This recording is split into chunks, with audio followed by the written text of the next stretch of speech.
Assalamualaikum warahmatullahi wabarakatuh. Bismillahirrahmanirrahim. Alhamdulillahilladzi faddalana bi anwa'in ni'amad dhahirah wal batinah. Wassalatu wassalamu ala Rasulillah sayyidina Muhammadin wa ala alihi wa ashabihi wa man tabi'ah. Allahumma akhrijna min dhulumatil jahli wal wahm ila anwaril ma'rifati wal ilm wa min wuhudisy syahawat ila jannatil qurbat. Allahumma alif baina qulubina ala ta'atik wa mahabbatik wa mahabbati rasulik, amma ba'd.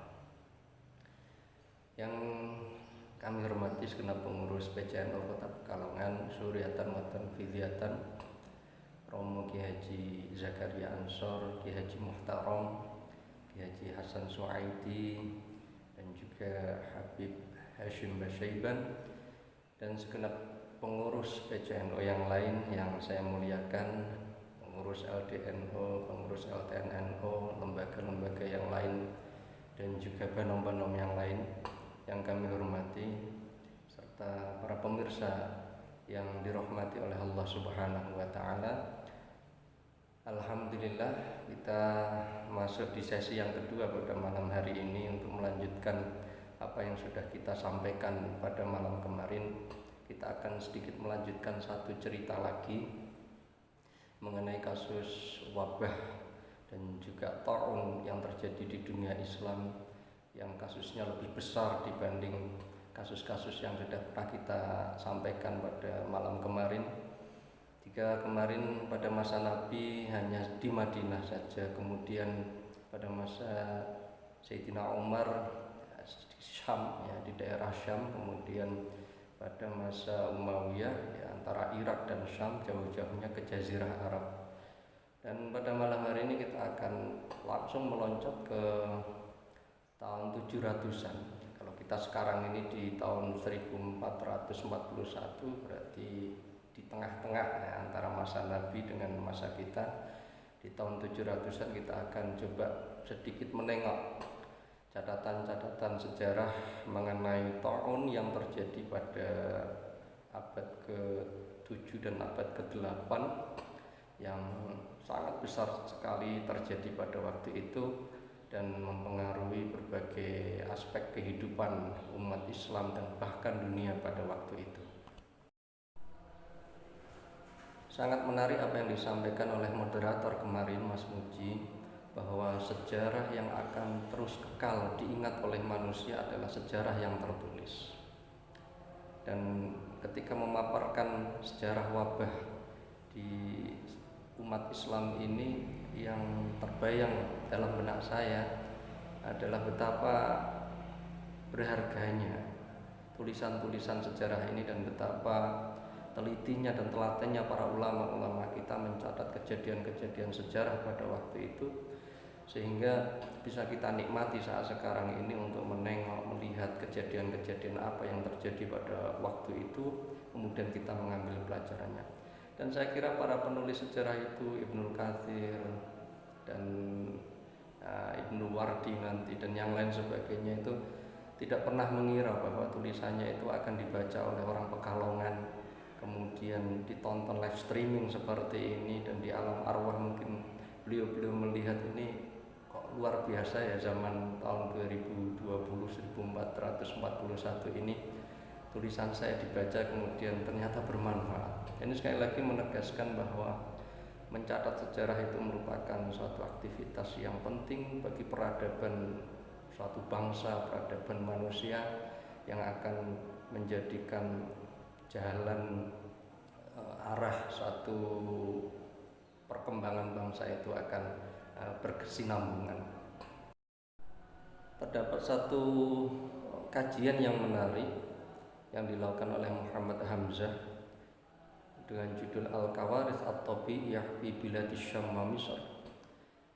Kejadian bencana-bencana alam di negara Syam dan Misr yang terjadi dari tahun 491 Hijriah abad ke-5 sampai tahun 923 Hijriah abad 10, rentang waktu sekitar 430-an tahun.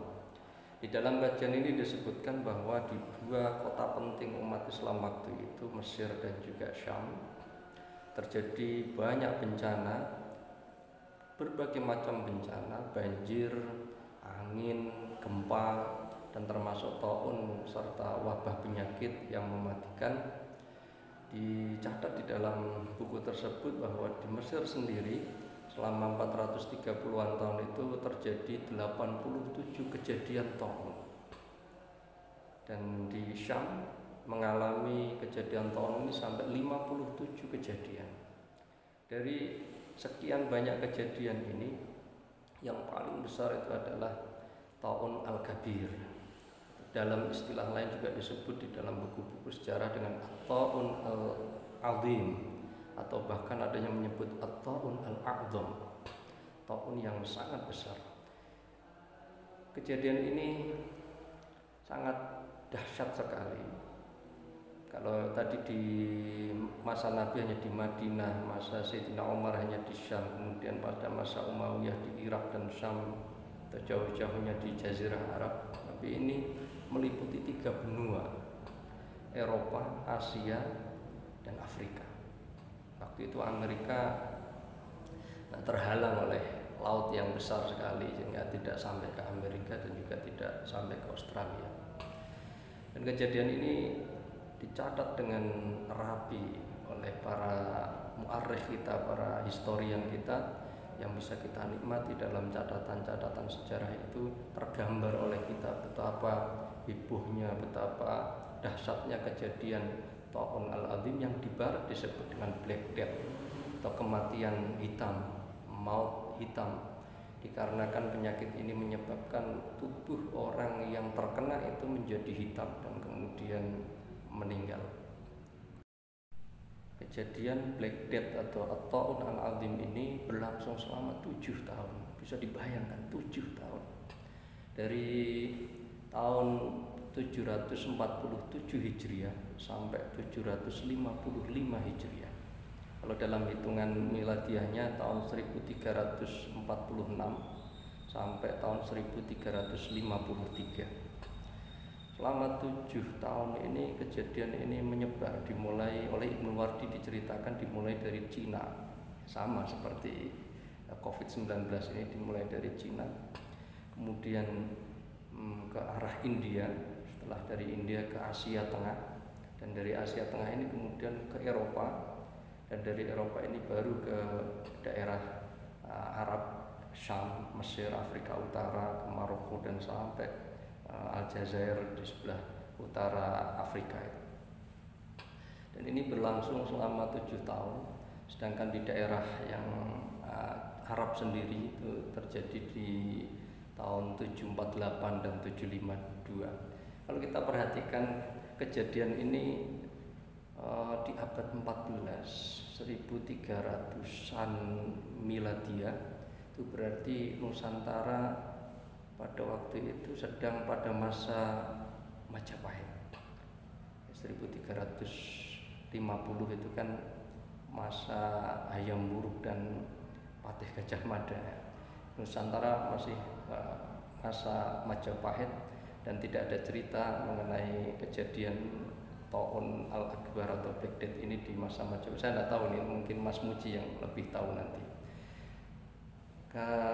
Kejadian ini di negeri Syam dan juga Mesir diceritakan secara detail oleh para sejarawan yang hidup sezaman dengan kejadian tersebut, diantaranya Ibnu Katsir, Ibnu Wardi, dan juga yang lainnya yang nanti akan kita coba baca dan kita bayangkan bagaimana kejadian pada waktu itu. Dan Black Death ini, Ta'un Azim ini, dalam catatannya dikatakan sampai menyebabkan kematian sejumlah 75 juta orang. Bisa kita bayangkan ya, 75 juta nyawa.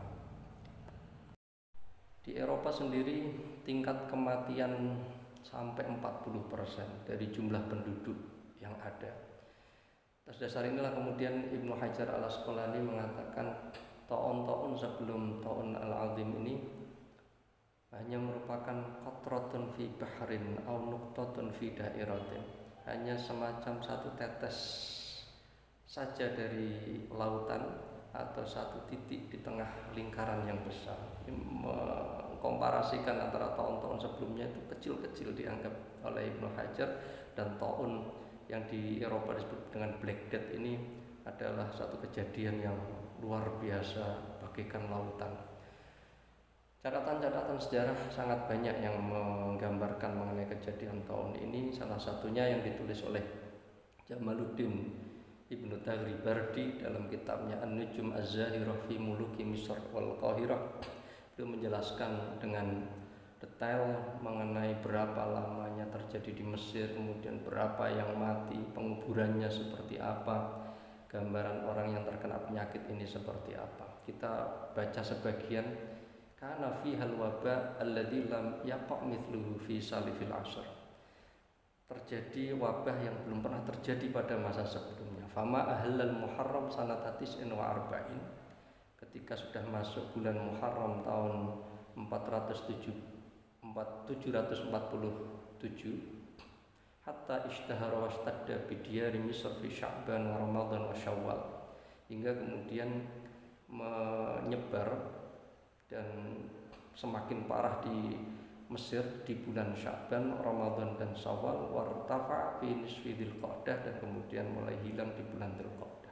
1 tahun utuh ya, dari bulan Muharram sampai bulan Dzulqa'dah di Mesir mengalami kejadian Black Death ini, taun ini, dan penanganannya sangat membingungkan banyak orang. Digambarkan di situ wa'amilat annas at-tawabit waddukat litahsilil mauta lissabil bighairi ujratin wa humila aktsarul mauta ala alwahil khasyabi wa ala salalimi wal abab. Jadi ketika mau menguburkan mayat-mayat itu dengan apapun yang didapati, karena mungkin kerandanya terbatas ya, sehingga kayu apapun itu digunakan untuk membawa mayat itu untuk dikuburkan. Wa khufiratil hafair wa ulqiyat fihal mauta. Kemudian dibuat lubang untuk penguburan, dan kemudian mayat itu dilemparkan ke sana. Fakanatil hafirah yudfan fiha ats-tsalatsun wal arba'un wa aktsar. Di dalam satu lubang itu sampai diisi 30-40 mayat karena saking banyaknya yang meninggal. Kemudian gambaran mengenai orang yang meninggal ini dijelaskan oleh Taghribardi, wa kana al-maut bit-ta'un yabsukul insanu daman thumma yasih wa yamut. Orang yang terkena taun ini mengeluarkan darah dari ludahnya, dan kemudian dia menjerit karena kesakitan, kemudian mati. Dan dampak setelah kejadian itu wa amma hadza wa ma'a hadza ammal ghala ad-dunya jami'aha. Dan terjadi krisis ekonomi di berbagai belahan dunia, dan tidak terjadi fi iklimin duna iklim, tidak di satu tempat saja, bal amma aqalimal ardi syarqan wa gharban wa syamalan wa januban. Dan ini kejadian ini menyebar di berbagai negeri, di barat, di timur, di utara, dan juga di selatan. Al-Makrizi, sejarawan Mesir, ya, juga mencatat kejadian ini di dalam kitabnya As-Suluk li Ma'rifati Duwalil Muluk dengan penggambaran yang luar biasa, bagaimana kondisi orang yang sakit, kemudian ketakutan dan apa yang dilakukan oleh orang. Bahkan orang-orang yang terkena penyakit ini tidak sempat diobati, dan juga gambaran korban serta penguburannya itu juga digambarkan oleh Al-Makrizi. Beliau mengatakan wa hadatsa fi Syawal bin nasi nafathud dam. Di bulan Syawal itu orang sudah mulai kerasa di mulutnya darah, bau darah di mulutnya. Maka al-insan yahussu fi badani bihararah, merasakan panas di tubuhnya, wa yajidu fi nafsihi ghuthyanan, kemudian merasa mual, fa yabsuqu daman wa yamutu aqibahu, kemudian meludah mengeluarkan darah dan kemudian meninggal setelah itu. Wa wa yatba'uhu ahlud dar wahidan ba'da wahidin hatta yafnau jami'an ba'da lailatin aw lailatain. Ketika di satu rumah itu ada kejadian satu, maka kemudian diikuti oleh keluarga yang lainnya hingga dalam satu hari atau 2 hari itu satu rumah sudah meninggal semua. Bisa kita bayangkan ngerinya. Kemudian falam yabqa ahadun illa wa ghalaba 'ala dhannihi annahu yamutu bihadzal da. Mencekam rasanya di seluruh Mesir itu, merasa khawatir kalau saya ini terkena penyakit itu. Wasta'adan nasu jami'an, semuanya sudah siap untuk mati. Wa aktsaru minas shadaqat, kemudian memperbanyak shadaqat. Wa tahalalu, saling meminta maaf atas kesalahan yang pernah dilakukan dengan sesama. Wa aqbalu 'alal ibadah, dan kemudian fokus menjalankan ibadah kepada Allah Subhanahu wa taala. Dan penanganan tidak bisa dilakukan, ketercukupan obat tidak ada, kemudian tenaga medis waktu itu juga tidak ada, digambarkan oleh Al-Maqrizi seperti itu. Dan kemudian fama tanassafa Syawal, kemudian ketika sampai di tengah bulan Syawal, illa wa turuqat wal aswaq qadim talat bil amwat, di jalan-jalan, di pasar-pasar itu penuh dengan mayat yang yang berada di pinggir-pinggir yang tidak terurus. Ini menggambarkan bagaimana kejadian taun itu di Mesir pada masa itu yang lebih hebat dan lebih parah ya dibanding kejadian-kejadian taun yang sudah kita ceritakan pada malam kemarin. Di Syam juga tidak kalah hebohnya dengan penyakit ini. Di dalam catatan sejarah Ibnu Katsir dan juga Ibnu Wardi yang memang melihat langsung kejadian ini, ditulis beberapa deskripsi penggambaran mengenai kejadian ini. Kalau kita buka di Bidayah wan Nihayah kejadian pada tahun 747 sampai 750-an, kita akan mendapatkan gambaran mengenai itu. Dan Ibnu Katsir selamat dari tahun ini, tapi Ibnu Wardi, beliau mencatat kitab An-Naba 'anil Wabah, dan di tengah penulisan kitab itu meninggal, sehingga kitab ini belum sampai selesai. Ada satu catatan menarik di kitab An-Naba 'anil Wabah punyanya Ibnu Wardi ini mengenai bagaimana orang-orang waktu itu mencoba untuk menyembuhkan untuk sembuh dari penyakit ini. Di antaranya dengan makan atin al-armani, tanah liat al-armani, satu tanah liat jenis al-armani. Yang ini kemudian di kitab-kitab fikih banyak dibahas, boleh tidak makan tanah. Dan kemudian selain itu mereka melakukan pengasapan. Kalau sekarang mungkin dengan menggunakan disinfektan gitu ya. Kalau waktu itu dengan pengasapan, rumah-rumah itu diberi ambar, bau ambar, kemudian kapur barus, sondal, cendana wangi, dan juga mereka menggunakan at-takhattum bil yakut, menggunakan cincin dari yakut, batu permata merah. Kemudian wa akalal baqal, memperbanyak makan sayur, wal khal, cuka, at-tahinah, tepung gandum, kemudian al-iqlal minal amraqi wal fakihah, mengurangi makan kuah daging dan juga buah-buahan. Ini yang mereka lakukan waktu itu ya, sebatas yang bisa mereka pahami untuk mencoba menghadapi penyakit yang mereka alami tersebut. Di Eropa, Black Death ini selesai tahun 1353. Pada waktu itu Nusantara masa Majapahit, Raja Hayam Wuruk, dan belum ada Kerajaan Demak. Dan setelah selesai gelombang pertama Black Death ini, masyarakat Eropa mengalami keguncangan. Dan kemudian apalagi ditambah di abad 17 dan 18 berikutnya nanti akan terjadi wabah yang sama, Black Death. Muncul wabah Italia, wabah besar London, wabah besar Wina, dan yang lainnya, yang ini menyebabkan keguncangan di negara Eropa, di benua Eropa. Inilah yang akan bisa kita ambil pelajaran di sini. Kejadian Black Death di Eropa ini menyebabkan runtuhnya wibawa lembaga keagamaan.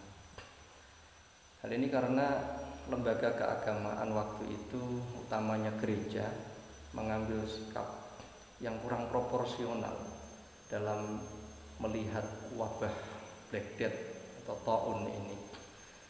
Mereka tidak menggunakan pijakan-pijakan ilmu pengetahuan, sehingga memberikan saran, memberikan nasihat kepada umatnya itu dengan pendekatan-pendekatan keagamaan yang tidak berdasarkan ilmu pengetahuan, sehingga menyebabkan semakin parah keadaan yang ada. Di antara yang dilakukan adalah dengan menyuruh umat untuk membuat cross-red di depan-depan rumah dengan harapan semoga Black Death itu tidak masuk ke rumah. Selain itu mereka juga tidak terlibat langsung dalam upaya membantu umat menyelesaikan kemiskinan yang dampak dari kejadian Black Death ini, sehingga masyarakat Eropa waktu itu mulai berpikir ulang apa manfaatnya lembaga keagamaan gereja dan apa manfaatnya agama dalam keadaan kita seperti ini, dan bahkan memunculkan sentimen keagamaan.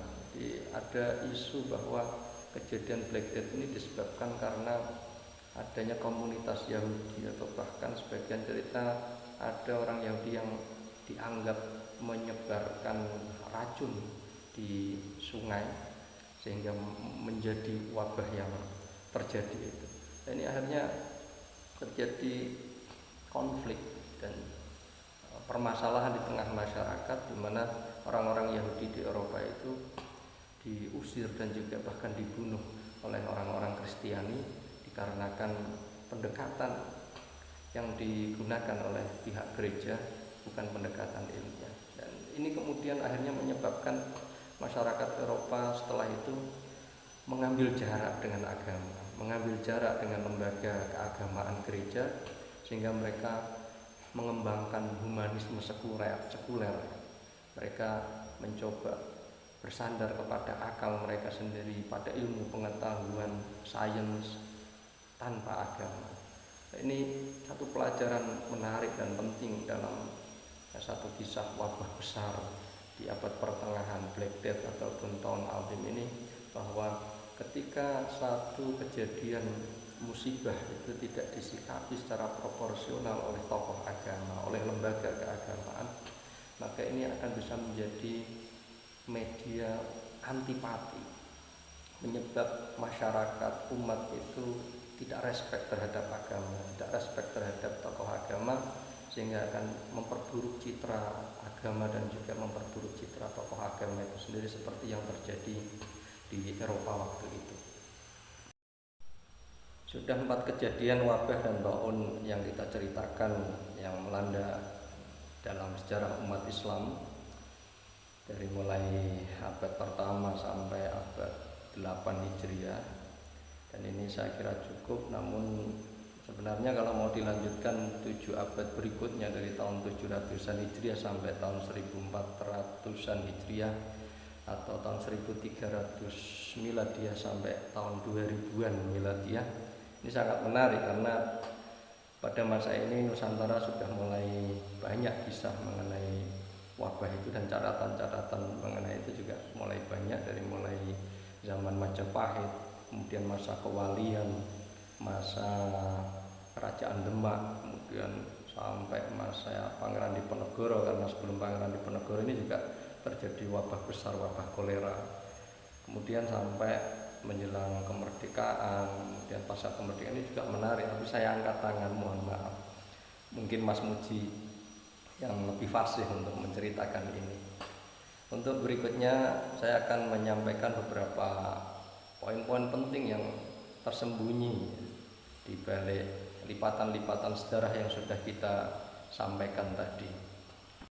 Yang pertama, apabila kita perhatikan kisah-kisah tadi dari mulai awal sampai yang Black Death ini kita bisa mengambil kesimpulan bahwa wabah dan taun ini mengenai siapa saja, bukan hanya orang-orang yang toleh, orang-orang yang yaknah saja yang terkena penyakit taun dan juga wabah ini, tapi juga orang-orang soleh mengalami penyakit ini. Bisa kita bayangkan Abu Ubaidah Ibnul Jarrah, Bilal bin Rabah, Mu'adz bin Jabal terkena taun, kemudian Ayyub As-Sakhtiyani, tokoh besar tabi'in juga mengalami taun ini, sehingga kita merasa sedih ketika ada sebagian pihak yang kemudian langsung mengklaim, menghukumi bahwa setiap ada musibah turun terjadi itu mengatakan ini azab dari Allah Subhanahu wa taala. Ini cara pandang yang tidak tepat. Di satu sisi tidak sopan ya dengan para orang-orang soleh yang terkena musibah tersebut, dan yang kedua ta'ali Allah. Ta'ali Allah itu artinya sok tahu terhadap keinginan Allah Subhanahu wa taala. Yang terpenting pada saat terjadinya wabah seperti ini adalah kontemplasi, muhasabah, menumbuhkan rasa husnudzon kepada Allah Subhanahu wa taala bahwa kita ini miliknya, bahwa kita dan alam raya ini miliknya, dan apapun yang mau dilakukan oleh Allah Subhanahu wa taala terserah Allah Subhanahu wa taala, dan kita husnudzon bahwa semuanya itu adalah untuk kebaikan umat manusia, untuk kebaikan alam raya ini. Yang berikutnya, wabah ini juga tidak mengenal sistem pemerintahan, mau khilafah seperti Khulafaur Rasyidun, kemudian kekhalifahan Umayyah, Abbasiyah, kemudian Fatimiyah, Utsmaniyah, ini semuanya pernah terjadi taun dan juga wabah. Dan kemudian ketika berubah menjadi nation state pun juga terjadi wabah, ada flu Spanyol dan lain sebagainya, sehingga wabah ini tidak peduli dengan sistem kenegaraan yang dianut oleh suatu bangsa, sehingga sangat aneh dan sangat menggelikan juga ketika ada banner yang bertuliskan solusi untuk selesai dari COVID-19 ini adalah khilafah. Poin kedua yang menarik juga adalah dengan adanya wabah dan tahun ini mendorong sebagian umat Islam, terutama para ilmuwan di bidang kedokteran dan pengobatan, untuk mencari solusi, untuk mencari obat menangani taun dan wabah ini. Dan ini mengalami dinamika yang luar biasa di dunia Islam waktu itu. Ada satu tulisan menarik, tulisan Ibnu Abdul Qahar yang meneliti karya-karya kedokteran di kalangan umat Islam. Pada pembahasan mengenai apa penyebab taun ini, ada 4 kecenderungan para ahli pengobatan waktu itu. Yang pertama mengatakan bahwa penyebab taun itu adalah asbab falakiyah, penyebabnya adalah penyebab astronomi.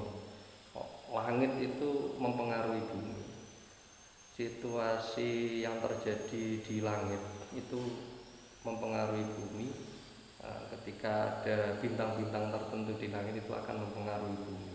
Ini ada satu pendekatan yang seperti itu. Kemudian yang berikutnya fasadul hawa. Di penyebab taun dan wabah ini adalah udara yang tercemar, udara yang kotor, yang kemudian menyebabkan manusia ini tidak mampu untuk beradaptasi sehingga menimbulkan penyakit. Kemudian ada kecenderungan ketiga yang menganggap taun ataupun wabah ini adalah wahzul jin ya. Dikarenakan jin, kejin mungkin ya istilahnya. Nah, kemudian ada kecenderungan yang keempat bahwa taun dan wabah ini disebabkan karena penularan. Nah, ini nanti ada teori penyakit menular yang kemudian dikembangkan di barat.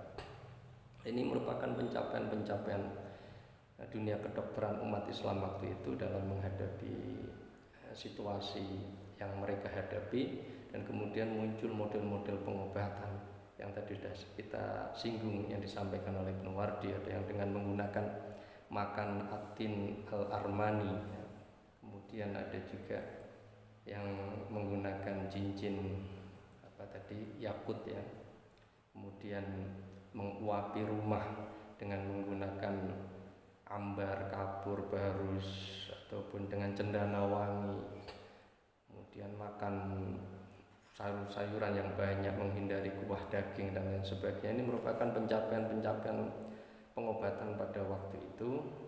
Dan yang menarik adalah pencapaian yang dilakukan oleh Ibnu Sina yang kemudian dibawa ke barat dengan teori penyakit menularnya ini. Dalam pandangan Ibnu Sina ini bahwa penyakit itu disebabkan oleh al-kainat ad-daqiqah, oleh satu unsur yang sangat kecil sekali.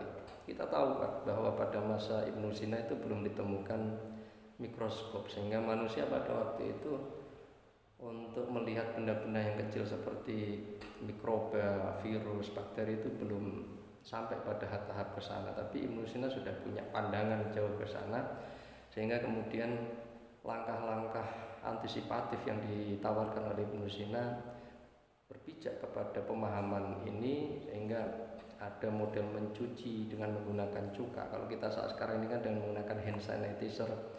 Kemudian di samping itu juga ada model karantina arba'inat, di karantina sampai 40 hari. Ini satu pencapaian yang luar biasa dari sekian banyak model pendekatan kedokteran waktu itu yang memang masih sangat terbatas. Laboratorium, alat teknologi masih terbatas, tapi yang dilakukan oleh Ibnu Sina ini menjadi satu pijakan bagi dunia barat yang kemudian dibawa ke barat dan dikembangkan.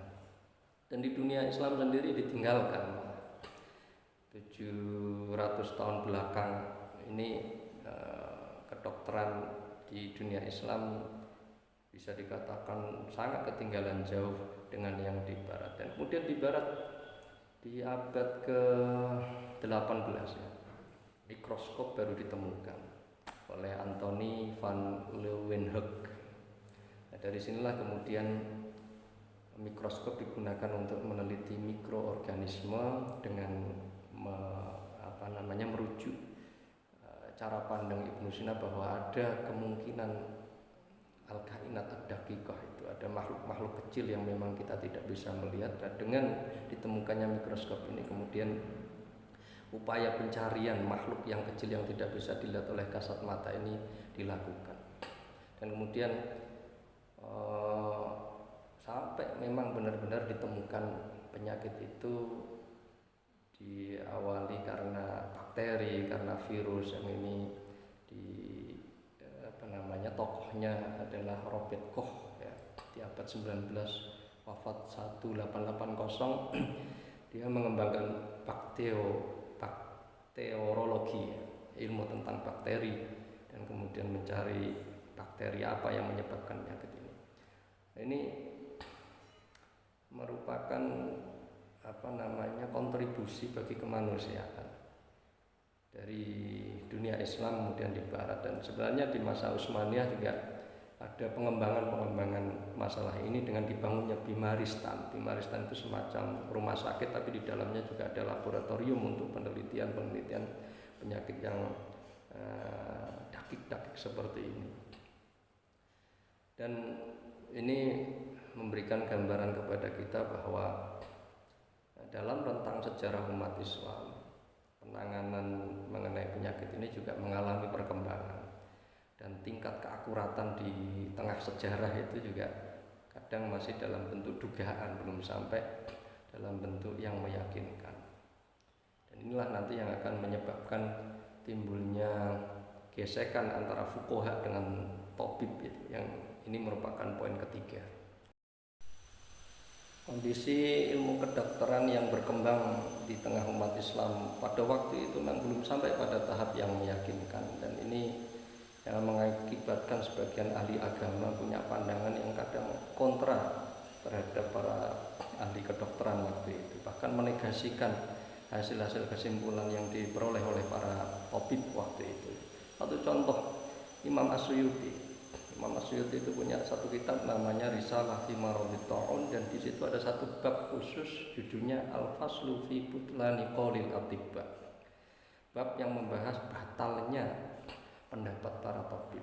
Beliau mengatakan di situ, karena sebagian ahli pengobatan waktu itu menengarai bahwa ta'un itu disebabkan karena fasadul hawa, karena udara yang tercemar, karena udara yang kotor. Kemudian di kitab itu Asyuti mengatakan laukana min fasadil hawa, kalau seandainya memang taun itu dikarenakan karena udara yang tercemar, la'amma jami'al badani bimabda'il istinsya, maka akan orang itu semuanya akan terkena dengan menghirup melalui hidungnya. Tapi kenyataannya enggak. Ini penolakan Asyuti terhadap dunia kedokteran waktu itu dalam permasalahan taun. Dan di kitab lain beliau bahkan mengatakan seperti ini, aktsaron nasu fit ta'un min asya la tuhnihim wa umurin la ta'nihim. Kebanyakan manusia ini ketika menghadapi taun disibukkan dengan mengambil obat, mengambil cara-cara yang sebenarnya tidak akan memberi pengaruh pada dirinya. Walam u'awil ala dzikri syai'in mimma dzakaral atibba fi ma yastamilu ayyamat taun. Saya sama sekali tidak akan mengikuti apa yang disampaikan oleh para tabib, rekomendasi mereka dalam mengenai taun itu, di annahu syai'un la faidata fi, karena yang direkomendasikan para dokter itu tidak ada faedahnya. Wa hum innama banau ma dzakaruhu ala ma qarraruhu min anna ta'una nasyi'un min fasadil hawa. Mereka membangun model pengobatannya itu berdasarkan asumsi bahwa taun itu disebabkan karena fasadul hawa. Waqad tabayyana fasadul ma qalu, dan terbukti bahwa apa yang mereka katakan itu salah. Ini satu bentuk ketegangan antara kedokteran dengan para ahli agama. Ini kalau umpama dibawa di Basul Masal kan ngeri kan ya. Ini bawa Basul Masal ngeri, ada takbir yang sangat jelas sekali bahwa apa yang dikatakan tabib itu tidak ada dasarnya. Nah, ini bahaya. Ini cara memahami teks keagamaan yang tidak benar dan menimbulkan permasalahan. Sekali lagi ini terjadi ya, ahli-ahli agama pada masa itu kurang begitu respect terhadap dunia kedokteran. Sekali lagi ini karena memang pencapaian dunia kedokteran waktu itu belum sampai pada tahap yang meyakinkan. Contoh lain pada pembahasan mengenai apakah taun itu menular apa enggak. Ya, ini terjadi perdebatan di kalangan fuqaha, para ahli agama. Ada dua kecenderungan, ada yang mengatakan punya potensi menular dan ada yang dengan sangat tegas mengatakan tidak menular. Tajuddin As-Subki beliau termasuk tokoh yang setuju dengan bahwa penyakit taun ini punya potensi menular. Beliau mengatakan in syahida tabibani arifani muslimani adlani anna dzalika sababun fi adzal mukhalid.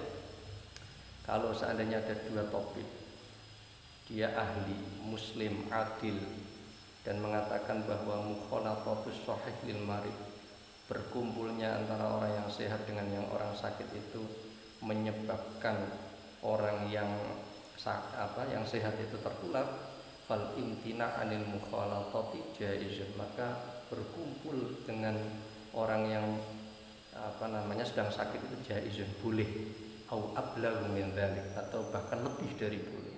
Ini perkataan Tajuddin As-Subki. Tapi Ibnu Hajar sendiri setelah mengutip perkataan Tajuddin As-Subki tadi menolak ya. La tuqbalu syahadatu man yashhadu bidzalik. Kesaksian siapapun, orang yang memberikan kesaksian seperti itu, bahkan topik pun tidak bisa diterima, li annal his yakdzibu, karena indera kita itu menolaknya, pengamatan kita ini menolaknya. Logika Ibnu Hajar ini, dan beliau memang mengalami punya 3 putri yang meninggal karena taun, dan beliau berada di dekat putri tersebut dan tidak tertular. Ini yang dijadikan argumentasi oleh Ibnu Hajar untuk mengatakan bahwa penyakit taun itu tidak ada potensi untuk menular.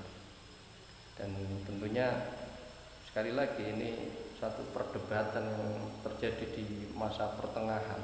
Kalau umpama pembaca saat sekarang ini tidak hati-hati, kemudian diambil untuk dibawa ke kehidupan saat sekarang ini, akan bisa menyebabkan satu permasalahan keagamaan.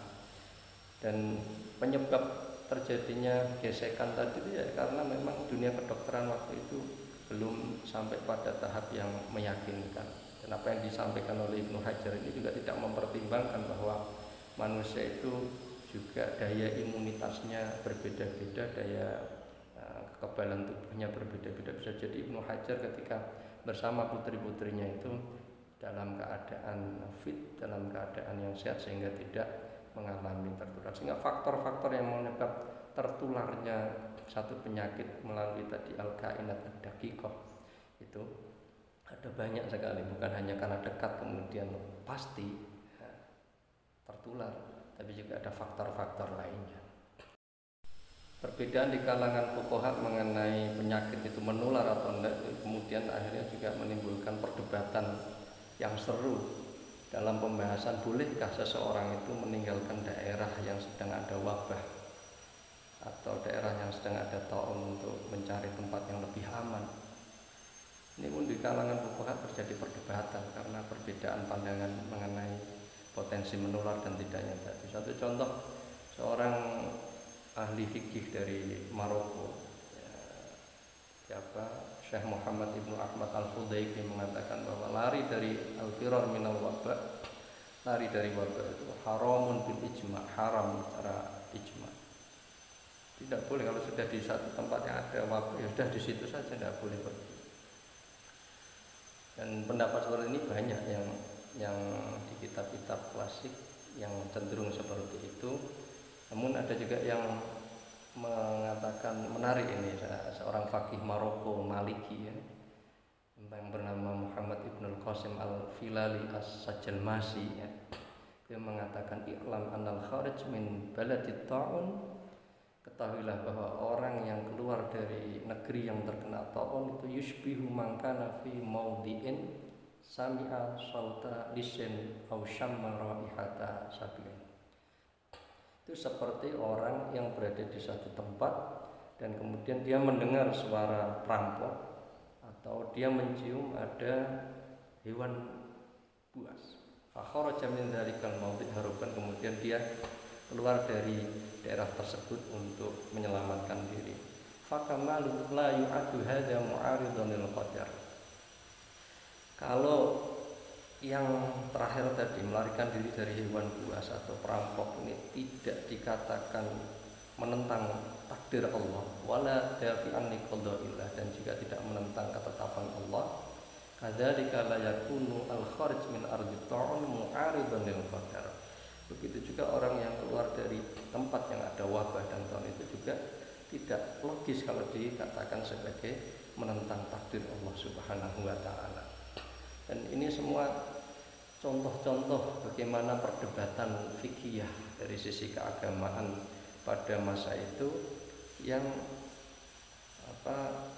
tergantung kepada tasawurnya terhadap problem penyakit yang terjadi waktu itu, sehingga menimbulkan perbedaan pendapat yang bagi para pembaca kontemporer memang perlu melakukan tangqiyatun nusus, yang perlu melakukan selektif dan memperhatikan kondisi pada waktu itu, bahwa pada waktu itu kondisi kedokteran sekali lagi belum sampai pada tahap yang meyakinkan, sehingga kesimpulan hukum yang didasarkan pada rekomendasi topik waktu itu juga masih mempertimbangkan ketidakakuratan hasil penelitian kedokteran waktu itu.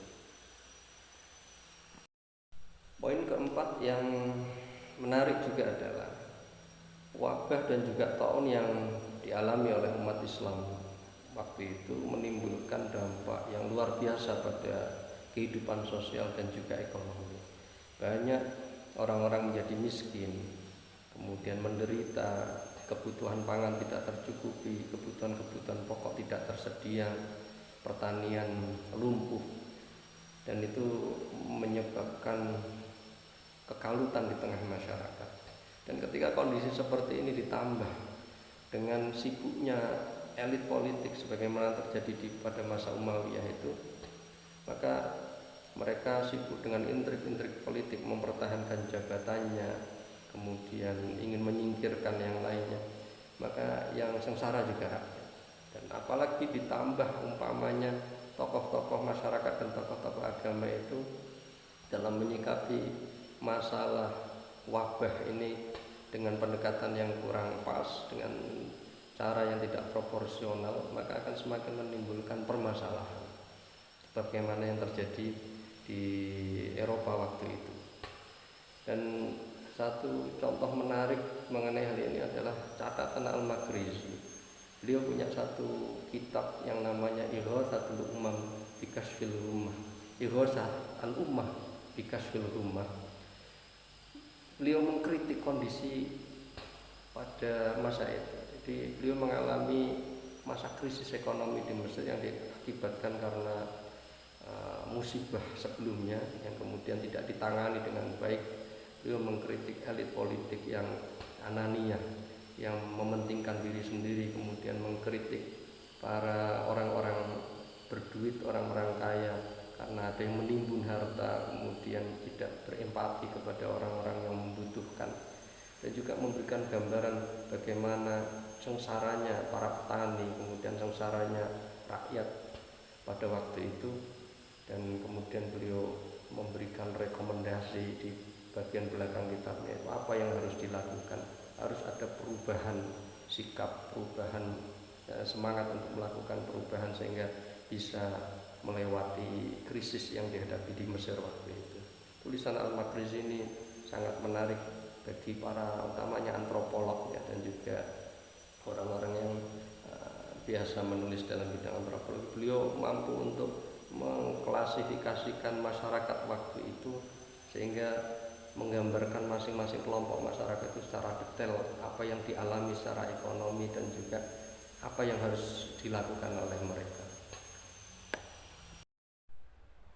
Setelah tadi disampaikan bahwa wabah dan taun ini tidak pandang bulu mengenai siapapun, dan sehingga perlu penyikapan yang bijaksana terhadap kejadian-kejadian musibah seperti ini. Dan juga sudah diterangkan perkembangan pencapaian ilmu pengetahuan dalam bidang kedokteran di dunia Islam yang itu mempengaruhi penyikapan para fuqaha dalam menetapkan hukum. Dan ini perlu menjadi perhatian para pengkaji fikih untuk memperhatikan bahwa tawayyurul ahkam bi tawayyuril azminah wal amkinah, bahwa ada produk-produk hukum itu yang memang dipengaruhi oleh situasi dan waktu. Dan juga tadi sudah kita singgung mengenai dampak dari wabah baik dalam bidang sosial dan juga dalam bidang ekonomi yang oleh Al-Makrizi dianalisa secara kritis. Maka poin yang kelima yang ingin saya tekankan di sini, bahwa kita tidak bisa menceritakan ini semua tanpa kontribusi upaya yang dilakukan oleh para ulama kita yang telaten, kemudian serius dalam menulis sejarah peristiwa-peristiwa pada masa lalu. Kita perlu berterima kasih kepada para ulama-ulama tersebut yang telah mengalokasikan waktunya untuk menulis sejarah baik masa sebelumnya maupun kejadian-kejadian yang semasa dengan mereka, sehingga dengan apa yang mereka lakukan ini kita terpampang bagaimana kehidupan pada masa lalu, dan kita bisa melihat ayyamullah, hari-hari, peristiwa-peristiwa yang pernah diciptakan oleh Allah Subhanahu wa taala di muka bumi ini. Dan kemudian kita terbayang bagaimana maha kuasanya Allah Subhanahu wa taala, dan kita juga bisa mengambil beberapa pelajaran dari apa yang dibentangkan oleh para ulama dalam buku-buku sejarahnya tersebut. Sebenarnya ada satu sub pembahasan lagi yang perlu dibahas, yaitu tanda-tanda zaman terkait dengan adanya taun dan wabah ini. Tapi karena waktu sudah malam, saya kira hal ini tidak perlu dibahas panjang, dan ini saya kira nanti pada pertemuan berikutnya akan dibahas oleh Ki Haji Muhtarom dalam pembahasan eskatologi Islam yang akan membahas masa depan. Dan yang saya bahas ini kan masa lalu, dan lebih tepatnya nanti dilanjut dengan masa depan pada pembahasan Ki Haji Muhtarom. Dan saya kira nanti Habib Hashim juga akan menyinggung masalah itu, karena beliau diam-diam itu juga mengkaji Imron Husain dan juga Habib Abu Bakar Al-Adni yang membahas tentang eskatologi dan asratus saat. Tapi ala kulli hal, Nabi pernah mengatakan bu'ithu was-sa'atu kahataini. Saya diutus, Rasulullah diutus, hari kiamat itu sudah sangat dekat sekali. Nah itu pada masa Rasulullah aja sudah sangat dekat, apalagi kita saat sekarang ini. Dan dalam Al-Quran pun dikatakan innahum yarawnahu ba'ida. Mereka yang tidak punya keimanan dan tidak memanfaatkan waktu dengan baik itu menganggap kiamat masih sangat lama, wa narahu qariba. Dan kita sebagai orang yang beriman yang harus mengisi hari-hari dengan hal-hal yang bermanfaat itu menganggap kiamat adalah sangat dekat sekali. Dan pembahasan mengenai hal seperti ini, apakah ini sebagai tanda akan kiamat? Ya, kalau kita lihat tadi ada ta'un al-azim sebesar itu, ternyata ada kiamat juga. Sebenarnya ada kisah-kisah menarik yang lucu yang terjadi pada masa itu, tapi lain kali saja akan kita bahas. Ala kulli hal, Nabi menekankan ma'adat talisa. Yang terpenting itu bukan kapan waktunya terjadi kiamat, tapi apa yang harus kita lakukan untuk menghadapi kiamat tersebut dengan mengisi wajibul waktu. Kewajiban-kewajiban kita untuk mengisi waktu ini itu seharusnya seperti apa. Dan apabila wabah dan tahun ini kita anggap sebagai tanda-tanda zaman, itu bisa kita posisikan sebagai dia itu akibat atau dia itu sebab. Kalau kita posisikan sebagai akibat, berarti ada sebab dibalik munculnya wabah ini. Dan kemudian kalau umpama kita posisikan wabah ini sebagai sebab, maka setelah terjadinya wabah corona ini akan ada akibat. Nah, ini pembahasan yang menarik sebenarnya, tapi logika saya, pikiran saya sedang berpikir masa lalu karena kajian saya adalah kajian sejarah. Dan untuk pembahasan ini biarlah Kiai Haji Muhtarom dan juga Habib Hashim nanti yang akan membahasnya. Saya kira seperti itu, mohon maaf sebesar-besarnya. Terima kasih untuk semuanya, LDNO, LTNNO, PCNO Kota Pekalongan. Insya Allah kita berjumpa di lain waktu dengan pembahasan yang lain. Wal afu minkum, wassalamualaikum warahmatullahi wabarakatuh.